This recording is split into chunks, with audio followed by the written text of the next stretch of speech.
E aí, beleza? Esse vídeo é sobre a Wandinha. Você assistiu essa série, assistiu tudo, cuidado que tem spoiler nesse vídeo, viu? Mas eu queria saber por que você gostou dessa série, o que te atraiu nela.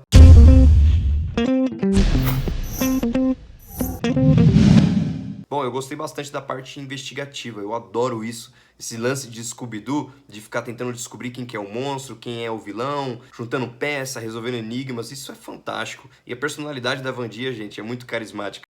Eu não sei se você engoliu essa de que ela é fria e tudo mais, porque eu não engoli não. Ela é muito fofinha, muito legal. E todos os personagens são maravilhosos. Bom, fui fisgado com essa quarta-feira. Inclusive, com esse toque mais analítico aí, percebi que ficaram muitas pontas soltas, inclusive vários ganchos, né, para continuação. E vale lembrar que até a data desse vídeo ainda não foi confirmada a segunda temporada de Wandinha. Mas eu tô louco pra compartilhar com vocês algumas pontas soltas que, se eu deixei escapar alguma coisa, já comenta aí a resposta dessas pontas soltas para eu não ficar encucado com essas coisas. Mas com certeza a maioria delas vai ser resolvida ou na segunda temporada ou talvez na terceira, né? Que tem algumas coisas aí. Eu espero que não fique uma salada na próxima temporada, porque é chato, né? Bom, mas vamos à primeira coisa, o primeiro mistério que a primeira temporada não resolveu e não explicou, na verdade, né? É por que você está assistindo esse vídeo e não deu um like ainda, se você gostou dessa série. Gente, dá um like aí só para dar uma moral, né, sobre esse assunto. Isso fortalece, incentiva demais e com certeza vai dar mais gás para mim poder gravar os próximos vídeos, principalmente com teorias e respostas sobre esses mistérios. E a segunda coisa é aquela inscrição sombria que só você consegue dar, eu conto muito com isso. De qualquer forma, muito obrigado e assiste até o final para ver se eu não tô falando meia dúzia de mexilhões. A primeira temporada não explicou muito sobre a família Addams. Talvez seja porque é um clássico e a maioria dos velhos já saibam bastante sobre essa família, mas a primeira temporada não contou muito sobre a origem dessa família, né? A gente sabe que eles são excluídos de longa data, mas a gente não sabe muito sobre a árvore genealógica, sobre os dons, os poderes deles. Então, por mais que o público mais velho possa conhecer e já saber de cor e salteado sobre essa família, a molecada e o público-alvo, que são os adolescentes, né? A protagonista é uma adolescente, a maioria não conhece, né? Bom, se você é um adolescente e está assistindo esse vídeo, pergunta pros seus pais para ver se eles conhecem a história sobre a família Addams. Muito provavelmente a série vai querer explicar isso e vai adaptar com algumas mudanças, né? Tem alguns personagens que cada adaptação eles mudam um pouquinho. Por exemplo, o tio Chico, em algumas adaptações, ele nem tem esse nome, é outro nome. E ele sempre intercala um pouco. Às vezes ele é irmão do Gomes e às vezes ele é irmão da Mortícia. Então sempre tem essas diferenças de adaptações. Então, o que os seus pais te respondeu, comenta aí sobre a origem dos Addams. E com certeza, quando a série explicar, a gente vai estar aqui postando vídeo falando sobre isso também. Falando sobre as origens dessa família, você percebeu que não ficou muito claro qual que é o poder do pai da Wandinha? Porque a gente percebe que a Mortícia, ela tem esse poder de visão. E a Wandinha é bem parecida com ela, né? Então você vê que ela puxou mais a mãe. Mas e o pai dela? Por que que ele é um excluído? Qual que é o problema dele? Ele é meio esquisito, meio estranho, mas provavelmente, né, para ter estudado na escola nunca mais, você precisa ter um dom, um poderzinho ali. Qual que era o poder dele? O que que ele era? Ele não era um padrão, não é possível. Bom, de qualquer forma, ainda sobre a família, a primeira temporada não explicou direito esse poder de visão da Wandinha, por exemplo.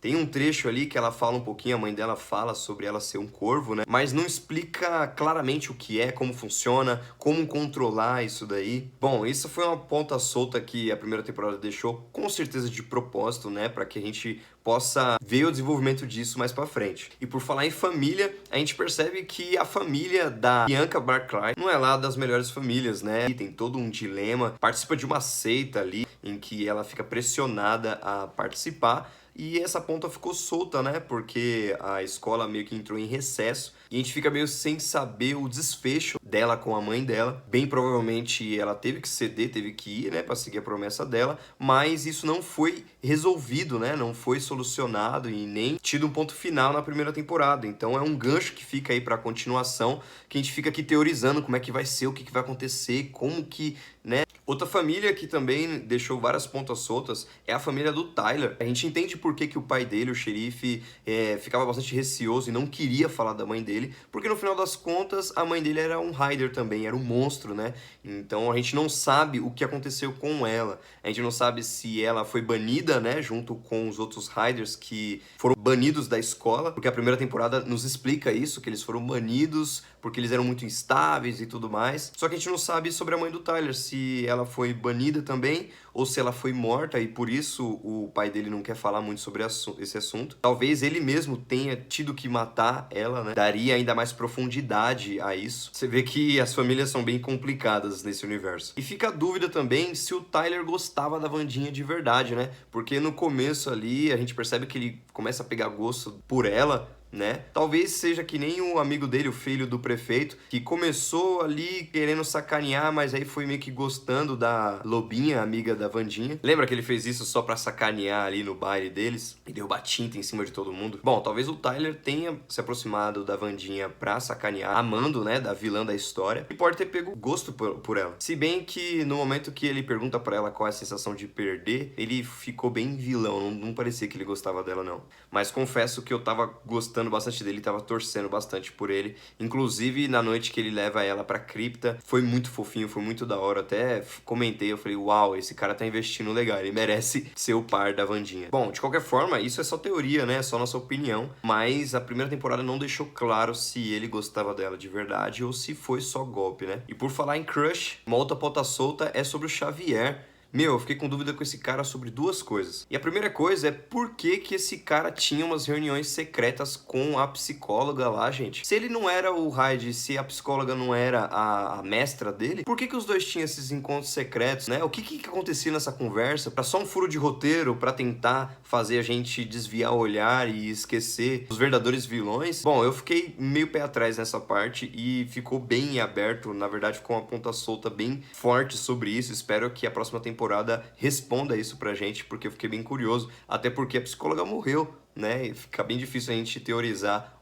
o real motivo desses encontros secretos, né? Será que ele tava tendo um caso com a psicóloga? E outra, por que o Xavier tinha sonhos com o Hyde se afinal de contas ele não era o Hyde? Não, tá certo, tava bem óbvio que não era ele porque tava muito na cara, né? Mas não foi explicado por que ele tinha sonhos com o Hyde, por que ele via ele, viu até o covil dele, viu coisas específicas.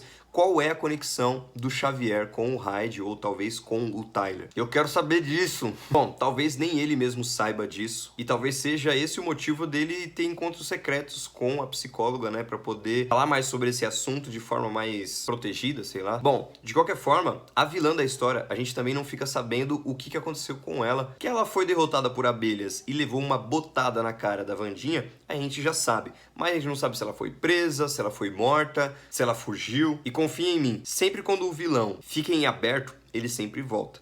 Principalmente quando a gente não vê corpo. Se morreu, você tem que ver o corpo sendo enterrado e ainda assim tem chances dele voltar de alguma forma em qualquer universo. Mas, principalmente quando a gente não vê corpo. Se não tem corpo, não morreu. Se não mostrou sendo preso, não foi preso. E a primeira temporada deixou isso aberto. Por que a primeira temporada deixou isso aberto? Talvez isso combine com o gancho final, que foi a maior ponta solta que a temporada deixou. Claro que de forma proposital, para que tenhamos esse gancho para a próxima temporada e para a continuação de Wandinha. Mas quem raios é o Stalker da Valdinha? Olha, da Valdinha.